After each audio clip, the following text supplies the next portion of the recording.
Hey everyone, today we are talking about how to troubleshoot your T15. And this is basically just a small list of the most common issues people run into and just sort of a direction of what to look for and an idea of what would fix it.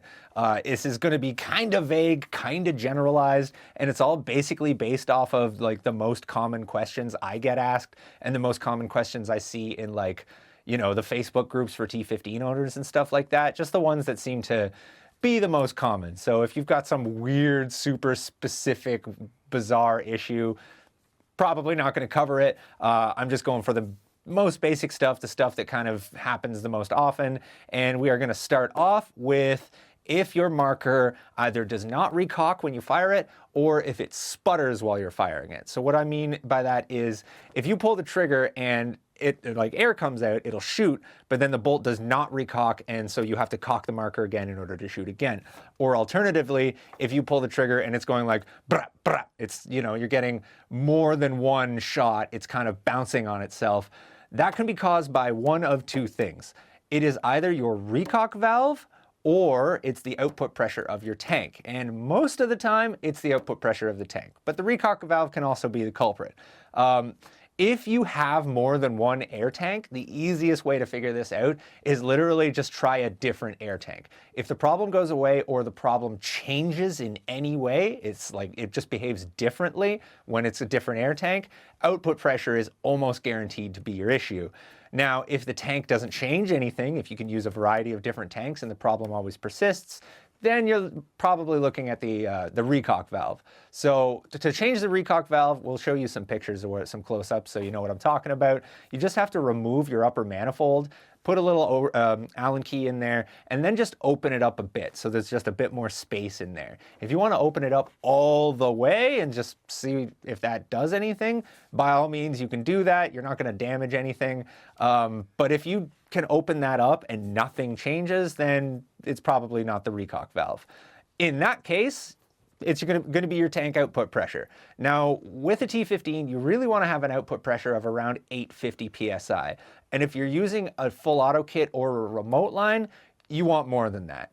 You may find that like your marker and tank work perfectly happy together until you put a full auto kit or a remote line on, and then suddenly this problem happens. That's because you want a little bit more output pressure in order to get those things to work. I would recommend if you're running, especially if you're running full auto kit and a remote line, shoot for 950. Try to get your output pressure up to 950. That should totally make it work. That way you're not getting into any kind of weird issues where your marker is getting starved for air.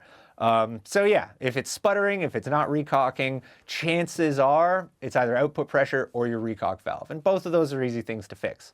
The next issue that we'll talk about that is very, very, very common is double feeds, meaning you get more than one round when you pull the trigger. And that is always caused by your detents. The detents are the little plastic things that sit in the chamber, and they just keep the paintball sitting in the chamber as opposed to rolling down the barrel. If you leave your barrel in your marker and the bolt forward for long periods of time, that'll actually flatten out your detents, so they're just sitting flat against the barrel and they're not doing anything. Also, if your marker has kind of been sitting on a shelf somewhere or like in a store somewhere for a while, that could also be the case. 9 times out of 10, you do not even have to replace those detents. You can almost always just bend them back into place. So just kind of reach into the chamber, pull them down so that they're sticking into the chamber towards each other, and then that should fix it.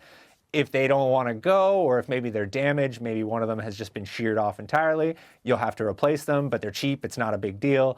But if you're getting more than one paintball down the barrel, it's almost always caused by your detents. It could be caused by paintballs being very, very small.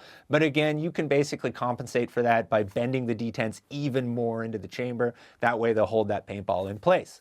The final thing that is also a very common issue that I see all the time would be chops or first strikes flipping in your chamber. And if you have that, if you're finding that you're getting a lot of chops, first check those detents again, make sure your detents are good, because if you are getting multiple balls in the barrel when you pull the trigger. One of them can hit the other one and then they'll chop. And sometimes it's hard to tell that you're getting a multi-feed. When it's a multi-feed, you just think it's a regular chop.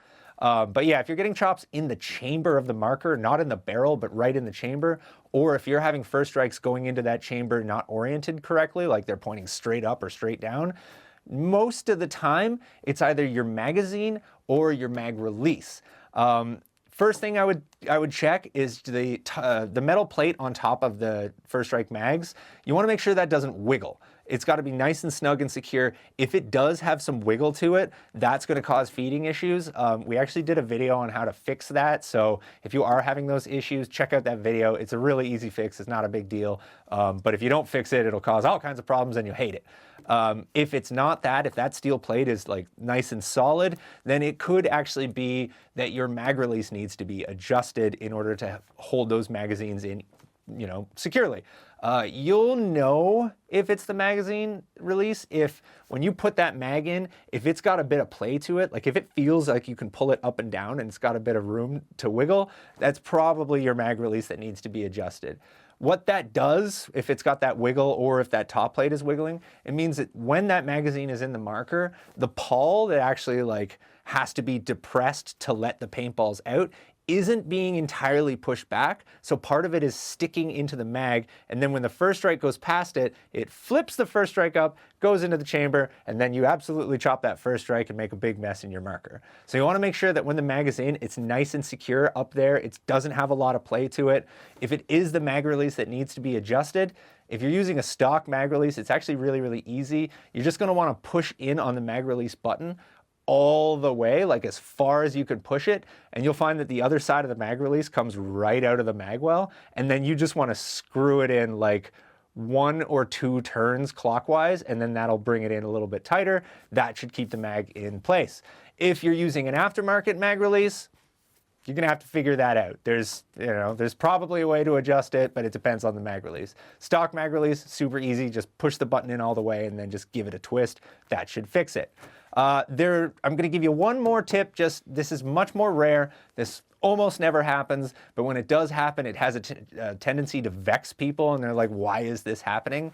And that's if you find that your air efficiency absolutely sucks. So if you have a 13 CI tank and you're struggling to get like 4 or 5 mags out of it, that could be damage to either the bolt or the bolt sleeve. Because if there's damage to that, if one of them is bent or in some way misaligned or something, it puts a lot of drag and a lot of resistance on the bolt, and it means that the marker has to work so much harder in order to cycle, and it will absolutely kill your air efficiency. So if you find that like on a full tank, you're getting like 4 or 5 mags, you may need to replace your bolt or your bolt sleeve. And the unfortunate part about this problem is chances are, if they are damaged, you won't be able to tell. Like, I've pulled out damaged bolts before that look perfectly fine. There's no way to tell that it's damaged or bent because it's such a slight bend. And I only figured it out by putting a new bolt in there, and suddenly it works just fine. So if you've got a buddy who's got a T15 and you can just like borrow their bolts for a second and slap it in there, that's a good way to see if that's your issue. That way you can at least diagnose it before you waste your money on a new bolt if that's not the problem. But I have found that if your air efficiency absolutely just tanks, chances are it's damage to the bolt or the bolt sleeve and they're rubbing on each other. But yeah, those are kind of the most common things that I've run into. Those are the things that I see people asking about all the time. So hopefully that helps some of you guys out. In terms of like, if you guys have other suggestions for like troubleshooting tips or common problems that you've run into with a T15, throw them in the comments below. Maybe we can make another video with more tips and stuff like that, and keep more people on the field for longer, which is always a plus. But yeah, if you've got suggestions, if you've got other tips, if you want advice on a problem with your marker, throw it in the comments below, and then thanks for watching.